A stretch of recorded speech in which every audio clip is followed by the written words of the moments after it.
کہ وہ تو یہ کہتے ہیں کہ جناب باجوہ نے آخری 7 دن میں بھی ایکسٹینشن کے لیے ہمیں بلیک میل کیا اور 6 ماہ کی وہ مزید ایکسٹینشن لینا چاہتے تھے. لیکن آپ بہرحال یہ دیکھ لیں کہ عمران خان صاحب کے متعلق یہ تاثر بنا تھا کہ جناب باجوہ ان کو مائنس کر رہے تھے تو عوام نے جناب باجوہ کو مائنس کر دیا. اور ایک ایسی صورتحال میں ہاشمی صاحب جب پاکستان میں فوج کا 75 سال سے سیاست کے اوپر اثر و رسوخ ہے تو یہ اپنی نوعیت کا ایک ایسا واقعہ تھا جس کے متعلق آپ کہہ سکتے ہیں کہ عمران خان صاحب نے تاریخ الٹ کر رکھ دی, پاکستان کی سیاسی تاریخ الٹ کر رکھ دی. تو اس پوری صورتحال میں یہ جو چیف الیکشن کمشنر کے ذریعے منصوبہ بنایا جا رہا ہے کہ عمران خان صاحب کو مائنس کر دیا جائے, ٹیکنیکل گراؤنڈ کے اوپر نائل کروا دیا جائے, پھر کراچی میں جو مختلف جماعتوں کے اتحاد بنوائے جا رہے ہیں ہاشمی صاحب یہ خس و خاشاک کی طرح بہ جائیں گے. یہ ساری 14 جماعتیں مل کر لڑی ہیں نا الیکشن, اگر ایک 15ویں جماعت شامل ہو جائے گی, اگر ایک 16ویں جماعت الیکشن کمیشن بھی شامل ہو جائے گا تو پھر کیا ہوگا. آپ پہلے دیکھیں 14 جماعتیں مل کر عمران خان صاحب کے خلاف الیکشن لڑی, الیکشن کمیشن ان کے ساتھ تھا, پی ڈی ایم کی 14 جماعتیں مسٹر ایکس وائی زی جناب باجوہ کے اسٹیبلشمنٹ, اس کے باوجود عمران خان صاحب نے کیا 3/4 اکثریت سے ضمنی الیکشن دونوں نہیں جیتے. تو اس وجہ سے اس وقت عمران خان صاحب کو مائنس کرنے کے لیے فارمولے تو بڑے لگائے جا رہے ہیں, بڑے فارمولے ڈسکس کیے جا رہے ہیں اسکرپ ٹولے کو مسلط رکھنے کے لیے. لیکن ہاشمی صاحب عوام اس قسم کا جو فارمولہ ہے اس کو بحیرہ عرب میں غرق کر دے گی. آپ کے پاس 2 ہی چوائسز ہیں, یا تو یہ 22 کروڑ لوگوں کو بحیرہ عرب میں غرق کر دیں, عمران خان صاحب کے جو سپورٹرز ہیں, عمران خان صاحب کے جو ووٹرز ہیں اور عام عوام جو اس کرپٹ ٹولے سے تنگ ہیں, یا تو آپ ان کو بحیرہ عرب میں غرق کر دیں, ان کو بنگلہ دیش بھجوا دیں, انڈیا شفٹ کر دیں, اسرائیل بھجوا دیں, یا پھر آپ فری اینڈ فیئر الیکشن کروائیں. ادروائز کوئی آپشن نہیں ہے ہاشمی صاحب. یا پھر یہ ہوگا کہ جو عمران خان صاحب کو مائنس کرنے کی کوشش کرے گا تو پھر یہاں پہ وہ سری لنکا جیسے حالات پیدا کرنے کے سوال یہ ہے کہ یہ جو میرے لیے اور ہمارے سننے والوں کے لیے بھی یہ سوال بڑا انتہائی اہمیت کا حامل ہے کہ کراچی میں جب یہ 3-4 جو دھڑے تھے جب اکٹھے ہو کے عوام کے پاس جائیں گے تو کیا کہیں گے کہ جناب پہلے ہم غلط تھے اب ٹھیک ہو گئے, اب ہم غلط ہیں, کیا کہیں گے؟ اور عوام کیسے ایکسیپٹ کرے گی اور کس بنیاد پر ایکسیپٹ کرے گی؟ ان کی تو کوئی قابلیت تو دور کی بات رہا ہے صاحب, کوئی پرفارمنس بھی نہیں ہے کراچی کے اندر یا باقی علاقوں میں, کیونکہ ٹارگٹ یہ کیا جا رہا ہے سندھ کے اندر کہ پی ٹی آئی کے زور کو توڑنے کے لیے ان جماعتوں کو اکٹھا کیا جا رہا ہے اور شہری علاقوں کا جو ووٹ ہے وہ کسی طرح برقرار رکھا جا سکے, اور جو ووٹ برقرار رکھنے کی بات ہے وہ اسے منسوب کیا جائے گا ان جماعتوں کے ساتھ جو کہا ہی جاتا ہے کہ اسٹیبلشمنٹ کی جماعتیں ہیں یا ان کی آشیرواد سے جو ہے وہ آگے بڑھتی ہیں. ہاشمی صاحب کراچی کے ایشو پر بھی آتے ہیں, لیکن اسلام آباد میں جو اندھیر نگری ہوئی ہے اور جس طریقے سے آئین اور قانون کی دھجیاں اڑائی گئی ہیں, تو اس میں ایک خبر یہ ہے کہ یہ اسلام آباد کی ہائی کورٹ میں جو ایک ٹی روم تھا وہ ٹی روم یا تو مسمار ہو گیا ہاشمی صاحب, یا اس ٹی روم کے جو مکین تھے ان کو یرغمال بنا لیا گیا. یعنی اس ٹی روم میں جو جج صاحبان بیٹھتے تھے لگتا ہے ایسا ہے کہ ان کو یرغمال بنا لیا گیا,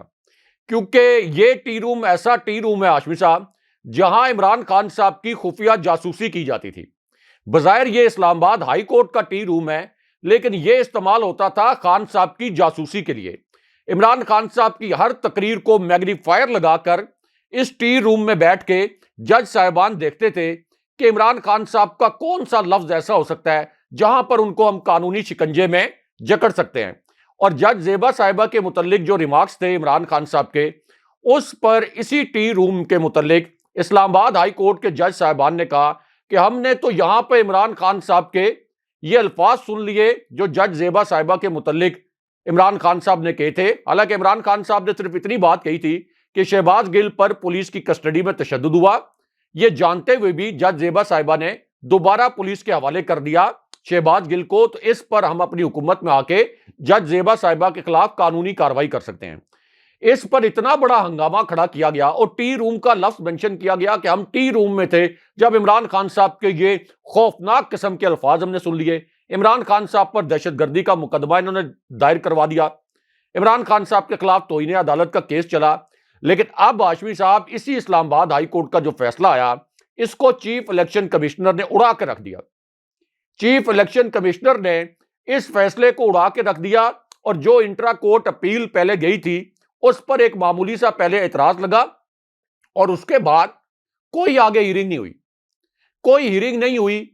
کہ چیف الیکشن کمشنر نے اسلام آباد ہائی کورٹ کے آرڈر کے باوجود 31 دسمبر کو الیکشن کیوں نہیں کروایا. یہاں پہ اسلام آباد میں پولنگ سٹیشنز پر ووٹرز پہنچ گئے, وہ بیچارے انتظار کرتے رہے کہ یہ پولنگ سٹیشنز کھلیں اور ہم ووٹ کا حق استعمال کریں, لیکن ایک چیف الیکشن کمشنر پوری ریاست کے اوپر بھاری پڑ گیا. ایک چیف الیکشن کمشنر نے اسلام آباد ہائی کورٹ کو رون کے رکھ دیا. لیکن اب وہ جو ٹی روم ہے جہاں پہ عمران خان صاحب کے الفاظ کو تو یہ بڑے میگنیفائر لگا کے سنتے ہیں, وہ ٹی روم یا تو مسمار ہو گیا یا اس کے جج صاحبان کہیں بھوٹان چلے گئے یا پھر ان کو یرغمال بنا لیا گیا, کیونکہ کسی قسم کا کوئی نوٹس نہیں ہوا. ہاشمی صاحب, یہ جہاں پہ الیکشن کمیشن ہے اس سے 500,000 گز کے فاصلے پر سپریم کورٹ ہے. سپریم کورٹ میں کسی قسم کی کوئی ہلچل نہیں ہے. چیف جسٹس صاحب اور سپریم کورٹ کے جج صاحبان پردہ فرما چکے ہیں. وہ کہتے ہیں کہ ہم نے کچھ نہیں سننا, ہم نے کچھ نہیں دیکھنا, اور ہمیں نہ کچھ بتایا جائے نہ کچھ سنانے کی کوشش کی جائے. تو یہ حالات چل رہے ہیں آپ کے اسلام آباد میں. تو مجھے بتائیں کہ پھر ایک ناکام ریاست کیا ہوتی ہے کہ اعلیٰ عدلیہ اسلام آباد ہائی کورٹ کا فیصلہ ایک چیف الیکشن کمشنر نے اڑا کے رکھ دیا اور کوئی عدالت ان کو نہیں پوچھ سکتی, کیونکہ عدالتوں سے سسیلین مافیا قرار دیا گیا شریف خاندان اس وقت چیف الیکشن کمشنر کا مددگار ہے اور ان کا سرپرست ہے. اب آ جائیں کراچی کی جانب. ہاشمی صاحب, کراچی میں جو جی نہیں ابھی راج صاحب ایک سیکنڈ کراچی کی طرف آئیں گے بعد میں, کیونکہ اب یہ آپ نے بات شروع کی ہے. میں صرف اور صرف اپنے سننے والوں کے اور آپ کے سامنے آج کا یہ فیصلہ بھی رکھنا چاہتا ہوں ہائی کورٹ سے. یعنی پاکستان میں جو انصاف مل رہا ہے نا, یہ جوئے شیر لانے کے مترادف ہے. کیا میں پاکستان کے بعد ہونے والے اراضی تنازع عدالت نے 78 برس بعد فیصلہ سنایا یہ ہائی کورٹ میں, اور بڑی فخر سے یہ خبریں پاکستان کے میڈیا میں لگ رہی ہیں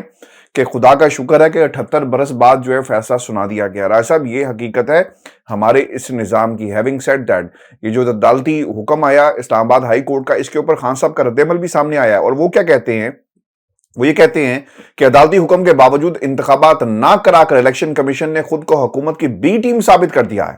پی ڈی ایم عوام سے خوفزدہ ہو چکی اور انتخابات سے بھاگ رہی ہے. پاکستان تحریک انصاف کے چیئرمین نے یہ بھی کہا کہ ووٹ بنیادی جمہوری حق ہے. پی ٹی آئی اس کے لیے جدوجہد کرے گی. الیکشن کمیشن اور وفاقی حکومت نے اسلام آباد کے گزشتہ روز کے فیصلے کے خلاف انٹرا اپیل دائر کی اور اس کے اوپر سیکیورٹی فراہم کرنے سے جو ہے معذرت کی گئی. یہ بیان جو ہے وہ عمران خان کا بالکل لیٹسٹ بیان سامنے آیا. رائے صاحب, بی ٹیم تو بن گئی ہے الیکشن کمیشن, اور اس میں جو بنیادی نقطہ یہ ہے کہ یہ الیکشن کمیشن کی مرضی سے یعنی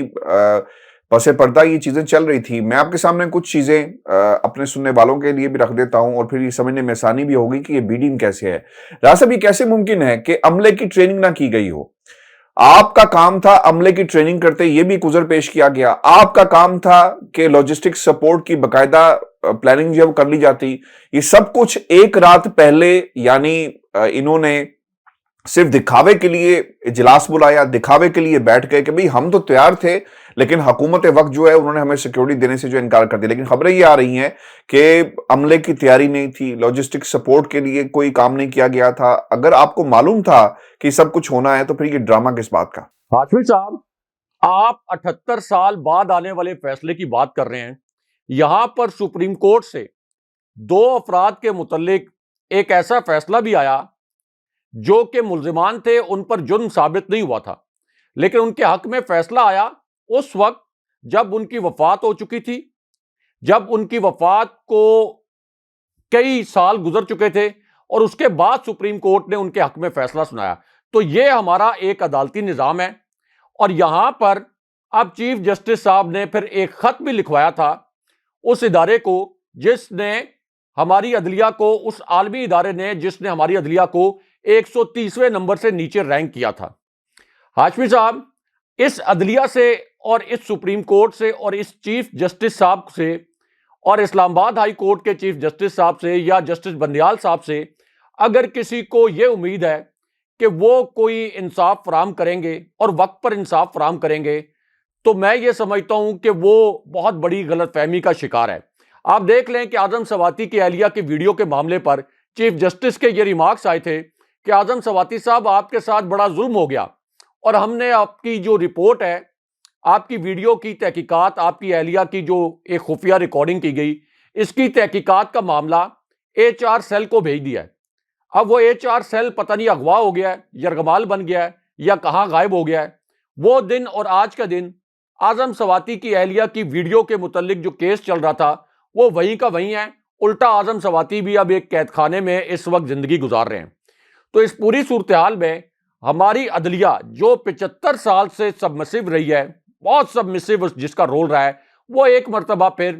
جو لکھے لکھائے فیصلے آتے ہیں وہ وہی لکھے لکھائے فیصلے پڑھ رہے ہیں، تو ان سے تو آپ کوئی انصاف کی توقع نہیں کر سکتے۔ اب یہاں پر اسلام آباد میں کچھ صحافی یہ کہہ رہے تھے ہاشمی صاحب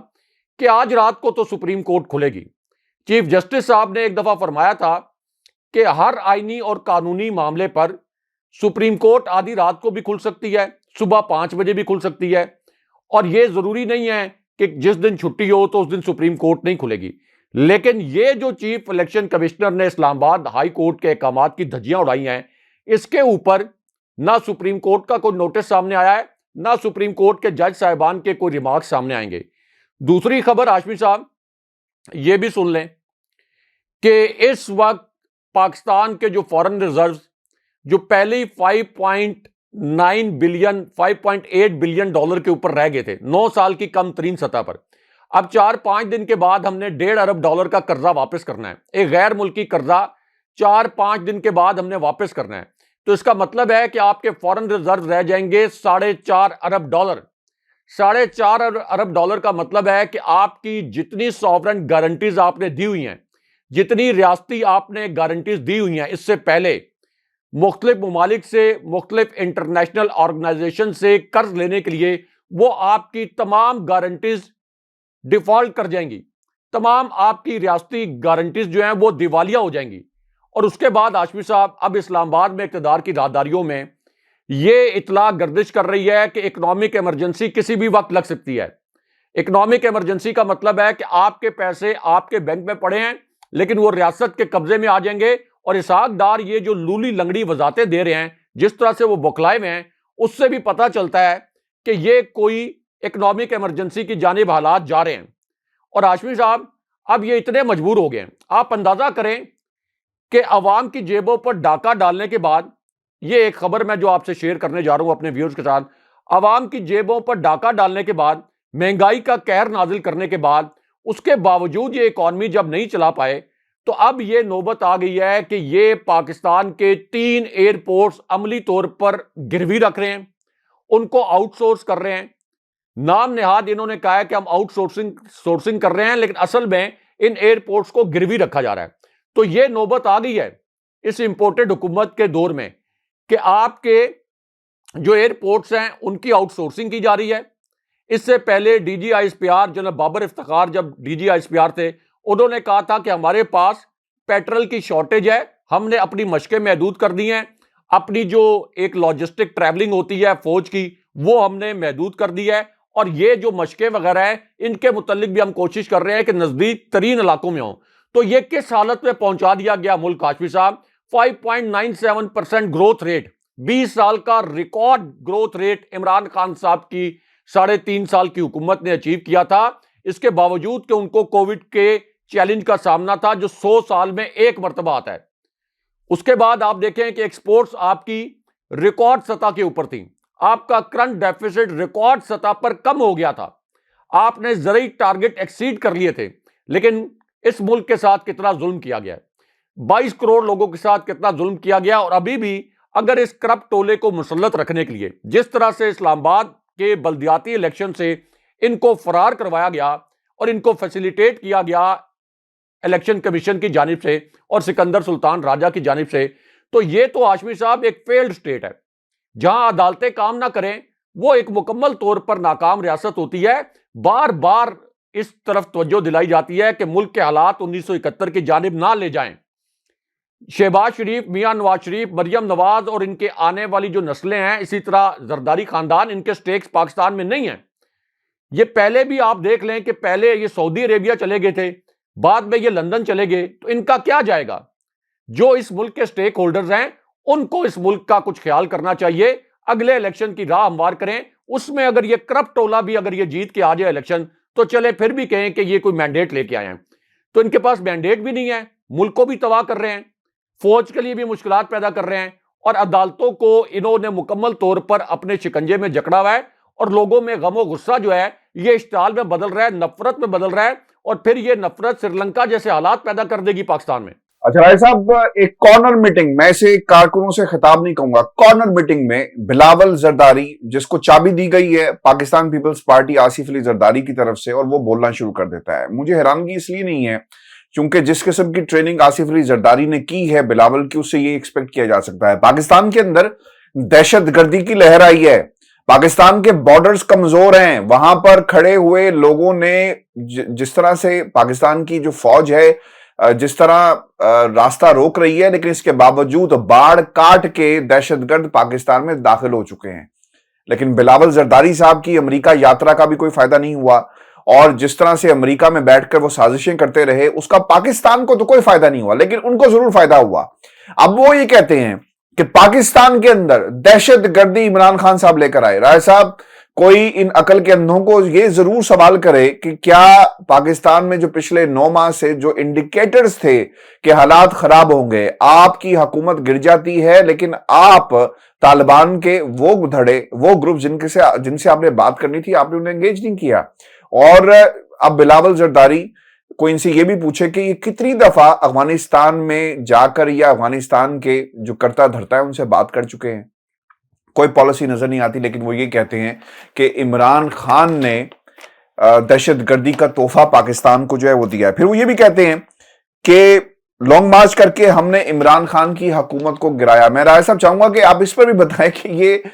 پہلے اپنا ذہن بنا لیں کہ عمران خان کی حکومت کیسے گری, کیونکہ کچھ عرصہ پہلے یہ کہتے تھے کہ یہ سازش جو ہے وہ ہم نے بلاول ہاؤس سے کی, اور دہشت گردی کو وہ عمران خان کا گناہ قرار دیتے ہیں اور کہتے ہیں کہ ہم اس سے حساب لیں گے. اور پھر جو بہت ہی مذائقہ خیز بات تھی, اور اس پر پاکستان کی عوام یہ سوال کرے گی بلاول زرداری سے کہ ہمیں معلوم ہے کہ ملک کے اندر مہنگائی موجود ہے. یہ سوال تو پاکستان کی عوام آپ سے کرے گی نا کہ مہنگائی ہے تو اس کا خاتمے کے لیے آپ کی حکومت نے کیا کام کیا. اسپیکر کے سامنے کچھ لوگ پیش نہیں ہوتے, اور جب اسپیکر کے سامنے پیش ہونے کی باری آتی ہے تو کہا جاتا ہے کہ جناب ہم استعفیٰ نہیں دینا چاہتے, خان صاحب جو ہیں وہ الیکشن سے بھاگ رہے ہیں لیکن ہم انہیں بھاگنے نہیں دیں گے. یہ بھی ایک بڑا مذائقہ خیز قسم کا ایک سٹانس جو ہے وہ بلاول زرداری کی طرف سے لیا گیا کہ عمران خان مقابلے سے بھاگ رہا ہے, اور دوسری طرف جو تمہاری بی ٹیم ہے الیکشن کمیشن, وہ ملک کے اندر بلدیاتی انتخابات جو ہونے چاہیے تھے اسلام آباد میں وہ تم نے نہیں ہونے دیے. اور پھر انہوں نے یہ بھی کہا کہ پیپلز پارٹی ہر صوبے کی جماعت ہے, ہر صوبے میں موجود ہے. اب یہ بھی بڑا ایک مذائقہ خیز ایک بیان ان کی طرف سے اس لیے بھی دیا گیا کیونکہ کراچی کے اندر کھڑے ہو کر وہ یہ کہہ رہے ہیں کہ یہاں پر عوامی مینڈیٹ کو ہمیشہ چوری کیا گیا. اس کا مطلب یہ ہو رہا ہے صاحب کہ ایم کیو ایم کی طرف ان کا اشارہ تھا. ایم کیو ایم کے ساتھ کیا وہ کچھ سیٹ ایڈجسٹمنٹ کریں گے, کیونکہ انہوں نے جو خطاب کیا ہے وہ کہتے ہیں کہ بلدیاتی انتخابات 15 جنوری کو ہوں گے اور پاکستان پیپلز پارٹی جیتے گی, اور میئر جو ہے وہ کراچی کا ہماری ہی جماعت کا یعنی کہ جیالہ ہوگا. اب یہ سوالات اس لیے بھی ضروری ہیں ان کو اینالائز کرنا رائے صاحب, کیونکہ جہاں تک سندھ کی سیاست کا تعلق ہے وہاں پر دھڑے بن رہے ہیں, اور پھر کراچی کے اندر پی ٹی آئی کو ختم کرنے کے لیے دوبارہ سے ایکٹیو ہو رہے ہیں. سوال رائے صاحب آپ سے, آپ کو کیا لگتا ہے کہ دہشت گردی سے لے کر بلدیاتی انتخابات کی سیاست تک جو بلاول نے باتیں کہی ہیں, کیا یہ صرف اور صرف عوام کو بیوقوف بنانے کے لیے کچھ عرصے کے لیے یہ جو ناکام ایکٹنگ کر رہے ہیں اور ان کو ایوارڈ بھی اس کا ملنا چاہیے, یا واقعی بلاول ایم کیو ایم کے ساتھ ایم کیو ایم کو سنا رہے تھے کہ عوامی مینڈیٹ کو چوری جو کیا گیا کراچی میں وہ کچھ طاقتیں ہیں ان کو بھی سنا رہے تھے, یعنی ان کا اشارہ پاکستان کی اسٹیبلشمنٹ کی طرف تھا, اور اب دوبارہ وہ اسٹیبلشمنٹ کو بھی پیغام دے رہے ہیں اور ایم کیو ایم کو بھی پیغام دے رہے ہیں کہ اگر تم نے مینڈیٹ چوری کرنے کی کوشش کی تو پھر پاکستان پیپلز پارٹی جو ہے اس کا بھرپور جواب دے گی. جی رائے صاحب. ہاشمی صاحب, پہلے تو یہ جو مذائقہ خیز بات کی گئی کہ پیپلز پارٹی تمام صوبوں کی جماعت ہے, سب سے بڑا صوبہ ہے پنجاب. پنجاب میں ان کی کل ملا کر ہے 7 نشستیں, 371 کا ایوان, 371 کا ایوان, اس میں کل ملا کر 7 نشستیں، اور ان میں بھی 3 ایسے ہیں، 3 ان کے ایم پی ایز ایسے ہیں جو الیکٹیبل ہیں، یعنی وہ ایسے الیکٹیبلز ہیں کہ وہ کسی بھی پارٹی سے کھڑے ہو جائیں یا آزاد بھی کھڑے ہو جائیں تو انہوں نے کامیاب ہونا ہی ہونا ہے۔ تو 3 اگر وہ نشستیں نکال دیں تو باقی ان کے پاس بچتی ہیں 4 نشستیں جو انہوں نے پوری پی ڈی ایم کی مدد سے، سیٹ ایڈجسٹمنٹ کی مدد سے 371 کے ایوان میں انہوں نے حاصل کی۔ تو یہ ہے ان کی پنجاب میں پریزنس۔ اس کے بعد اسلام آباد کی 3 نشستیں ہیں قومی اسمبلی کی، یہ جو خود کو وفاق کی پارٹی کہلاتے ہیں۔ اسلام آباد میں قومی اسمبلی کی 3 نشستیں ہیں، یہ تینوں نشستیں تحریک انصاف کے پاس ہیں۔ کے پی میں ان کی پریزنس نہ ہونے کے برابر ہے۔ آپ دیکھ لیں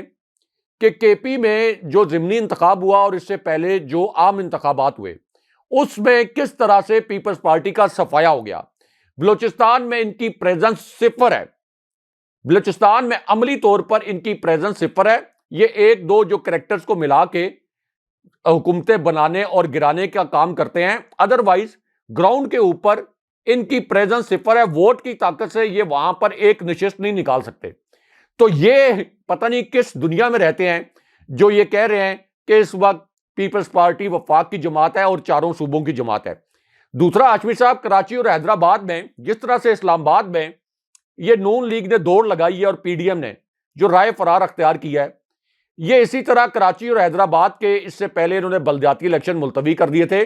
کیونکہ کراچی کا جو الیکشن عمران خان صاحب نے جیتا یہ ان کو ہانٹ کر رہا تھا،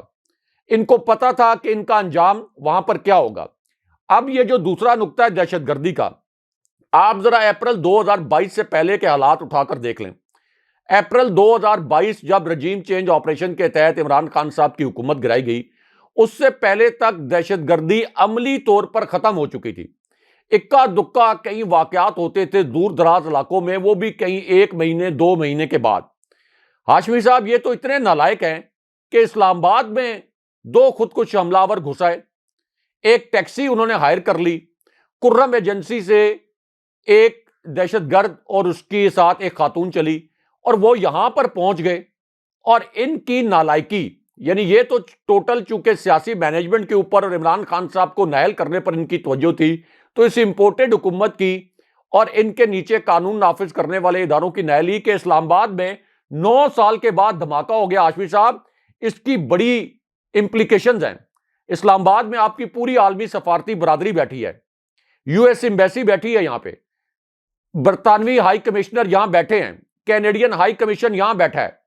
بھارتی ہائی کمیشن یہاں بیٹھا ہے، اور آپ دیکھیں کہ اسلام آباد میں دھماکہ ہوا ہے، اس کے بعد یو ایس اسٹیٹ ڈپارٹمنٹ کی ٹریول ایڈوائزری جاری ہو گئی۔ باقی جو آپ کے یہاں پہ انٹرنیشنل کمیونٹی بیٹھی ہے انہوں نے اپنی نقل و حرکت محدود کر دی، یعنی اس حد تک ہمارا جو امیج ہے وہ عالمی سطح پر متاثر ہوا ہے۔ اور یہ جو یونائٹڈ اسٹیٹس نے جو ایڈوائزری جاری کی ہے، یہ کوئی ذرائع سے خبر نہیں آئی، انہوں نے سرے عام اس کو جاری کیا ہے باقاعدہ پریس ریلیز کی صورت میں۔ تو یہ ان حالات تک پہنچا دیا ہے اس امپورٹڈ حکومت نے، یعنی سفارتی سطح پر ہم تنہا ہو گئے۔ سعودی عربیہ، چائنا، یو اے ای جیسے ہمارے دوست ممالک وہ ہمیں امداد دینے کے لیے تیار نہیں ہے معاشی سفارتی سطح پر ہم تباہ و برباد ہو گئے ہیں۔ معاشی سطح پر آج بھی میں ایک انٹرنیشنل اسیسمنٹ پڑھ رہا تھا کہ پاکستان عملی طور پر تو دیوالیہ ہو چکا ہے، عملی طور پر دیوالیہ ہو چکا ہے، صرف اس کی اناؤنسمنٹ نہیں کی گئی، اور کچھ مصنوعی وینٹیلیٹر کے ذریعے پاکستان کی اکانومی کو تھوڑے سے سانس دینے کی کوشش کی جا رہی ہے۔ ان حالات تک انہوں نے 8 مہینے کے اندر اس ملک کو پہنچا دیا۔ ہاشمی صاحب، آپ اندازہ کریں کہ اس ملک کے ساتھ کتنا ظلم کیا گیا ہے۔ اور پھر جناب باجوہ ذرائع سے خبریں دیکھیں، ہر روز لگوا رہے ہیں، ہر روز ذرائع سے خبریں لگوا رہے ہیں، اور ان کو یہ احساس نہیں ہے کہ جب بھی وہ ذرائع سے اس قسم کی خبریں لگواتے ہیں الٹا ان کے اوپر اور تنقید شروع ہو جاتی ہے۔ ان کو تو چاہیے کہ وہ گمنامی میں چلے جائیں، روپوشی میں چلے جائیں۔ اب تو کم سے کم جو ان کی پالیسی کی وجہ سے پاکستان پر تباہی آئی ہے، 2 مرتبہ ان کے 6 سال کے ٹینیور میں 2 مرتبہ جو پاکستان پر تباہی آئی ہے، اب تو کم سے کم وہ پس منظر میں چلے جائیں۔ لیکن ابھی بھی پتہ نہیں ان کو کیا شوق ہے خبریں لگوانے کا۔ 2 کالم لکھوا دیے انہوں نے جاوید چودھری صاحب سے، آپ دیکھ لیں۔ اس میں ایک کالم میں تو بڑے ایسے ہاشمی صاحب الفاظ تھے کہ جناب باجوہ اپنی سادگی کو بڑا انجوائے کرتے ہیں اور چائے میں کیک رس ڈبو کے کھاتے ہیں اور بڑے سادہ ہیں۔ دوسری جانب وہ احمد نورانی کی سٹوری دیکھ لیں جس میں 12.7 ارب روپے کے اثاثے جن کے متعلق جناب باجوہ یہ کہتے ہیں کہ وہ قانونی اثاثے ہیں ان کے اور ان کی فیملی کے، لیکن چلیں 12.7 ارب کے قانونی صحیح لیکن ہیں تو صحیح، لیکن خبریں وہ اس طرح لگوا رہے ہیں کہ چائے میں کیک رس ڈبو کے کھاتے ہیں اور بڑے ہی سادہ انسان ہیں، اور بہت سے لوگ جو ہیں اس کے اوپر بڑے انہوں نے میمز بھی بنائے۔ تو ہاشمی صاحب اس وقت اگر یہ کرپٹ ٹولہ، نااہل ٹولہ مسلط رہا مزید، تو اس سے ہمارا دفاع بہت زیادہ متاثر ہوگا۔ ہمارا دہشت گردی کے خلاف جناب عاصم منیر کی یہ جو کمٹمنٹ سامنے آئی ہے کہ ہم نے دہشت گردوں کی کمر توڑنی ہے اور ہم نے کوئی اب مذاکرات نہیں کرنے، جس طرح سے بنو میں ہم نے کامیاب آپریشن کیا ہے دہشت گردوں کے خلاف، لیکن اس کے لیے وسائل چاہیے ہوں گے، تو وہ وسائل کہاں سے آئیں گے؟ ہمیں پتہ ہے کہ آپریشن ضرب عزم اس سے پہلے جو شروع کیا گیا تھا اس کے لیے کتنے بڑے ریاستی وسائل درکار تھے، تو یہ وسائل کہاں سے آئیں گے؟ تو اس لیے آپ جو فیکٹر اٹھا کے دیکھ لیں، جو شعبہ اٹھا کے دیکھ لیں، اس وقت پاکستان مکمل طور پر ڈوب رہا ہے، پاکستان کی سلامتی اس وقت داؤ پر لگی ہوئی ہے، لیکن پتہ نہیں کیا وجہ ہے کہ اس کرپٹ ٹولے کو مسلط رکھنے کے لیے اس کی سہولت کاری کا کردار ادا کیا جا رہا ہے۔ بہت شکریہ صاحب۔ ویورز، آج کا ہمارا شو تھا، اپنے کمنٹس ضرور بھیجیے گا، چینل کو سبسکرائب کرنا مت بھولیں۔ اجازت دیجیے، اللہ نگہبان۔ اللہ نگہبان۔